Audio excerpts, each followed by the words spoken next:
गुलशन कर वर्षा सिंह पंचायत मोर आपन तो देखि पड़े वीडियो को प्रकार व्यवहार कर प्रथम कथा कहबी मो सान भाई जी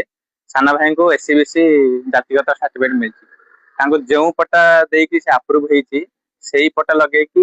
मु निजे अप्लाई करी दुई दुई थर अप्लाई कली पुणी तीन तीन थर अप्लाई कली जिते भी अप्लाई कली सब थर आरएसआर रिजेक्ट मारे मुझे पर्सनाली जिते भेटिली से केवे भी मना करेंगे हाँ करदेवी किंतु मूल उद्देश्य हूँ हाथ गुंजा से हाथ गुंजा एमती भी ने प्रमाण भी किसी करें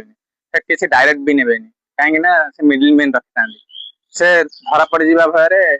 हाथ गुंजा सब मिडिल मैन हाथ नि मुझे प्रश्न पचारे चाहूँगी जदि मोर सान भाई को सही जातिर सर्टिफिकेट मिल पार्टी मत कि मिल पार मोर सरकार को जिला प्रशासन को ये नवेदन करी आमर राजस्व मंत्री जे मान्यवर अच्छा से आमर गंजाम जिलापाल एवं कोदला तहसिलदार से माने आमर आरआई विहित कार्यानुष्ठान ग्रहण करने कहीं केवल जड़े नुहे एमती आम एरिया बहुत छात्र छात्री हैरान करा पिला माने पाठ पढ़ार वंचित हो पड़ते